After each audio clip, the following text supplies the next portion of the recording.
왜 이 2분의 1보다 커요? 아이 생성 이미지, 분수를 기호로 외운 아이 학습 코칭 수업 중 한 5학년 학생에게 간단한 질문을 했다. 2분의 1이랑 3분의 1 중에 뭐가 더 클까? 학생은 잠시 고민하더니 답했다. 3분의 1이 더 큰 것 같아요. 이유를 물었다. 3이 더 크니까요. 이 학생은 분수를 처음 배우는 아이가 아니었다. 학교에서도 이미 배운 내용이고 문제도 여러 번 풀어본 경험이 있었다. 하지만 분수를 숫자의 크기로 비교하지 못하고 기호로만 이해하고 있었다. 진단을 위해 몇 가지 문제를 더 확인했다. 2분의 1 플러스 2분의 1 등 5 41 3 플러스 3분의 1 등 5 6분의 1 계산은 했지만 결과를 약분하지 않았고 무엇이 더 큰지도 설명하지 못했다. 분수를 계산하는 법은 어느 정도 알고 있었지만 분수가 무엇인지에 대한 이해는 부족한 상태였다. 개념이 없으면 생기는 오해. 그래서 수업 시간에 문제집을 덮고 개념 설명부터 다시 시작했다. 책 대신 간단한 그림을 사용했다. 동그라미를 하나 그리고 반으로 나누었다.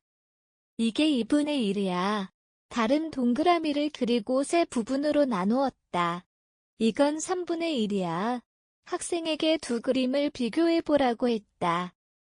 학생은 한참을 바라보더니 말했다. 아, 2분의 1이 더 크네요. 이번에는 질문을 바꿨다. 왜 2분의 1이 더 클까? 같은 걸 나눴는데 더 적게 나누면 더 크네요. 그제야 학생은 분수를 나누어진 크기로 이해하기 시작했다. 사과 하나를 반으로 잘랐더니 전체와 부분의 개념을 이해하게 되었다. 아이 생성 이미지, 이후 사과 그림을 활용했다.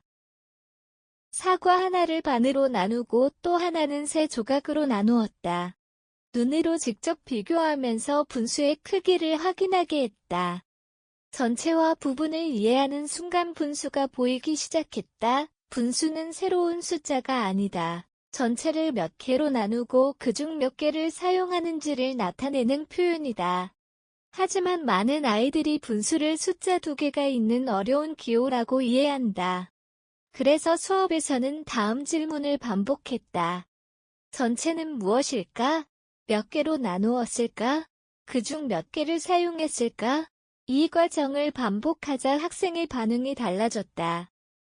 4분의 1은 4개로 나눈 것 중 하나예요. 4분의 2는 반이네요.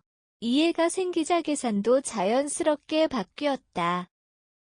2분의 1 등 5, 4분의 2 등 5, 6분의 3 같은 크기를 다른 방식으로 표현할 수 있다는 것도 스스로 발견하기 시작했다. 수학 기초는 보이는 이해에서 시작된다. 분수를 어려워하는 아이들을 보면 계산을 더 많이 연습시키는 경우가 많다. 하지만 문제는 계산이 아니라 개념의 공백에 있는 경우가 많다. 분수는 이웃소수 비율 비례 등 중요한 개념으로 이어진다. 이때 기초가 흔들리면 이후 학습도 어려워질 수밖에 없다.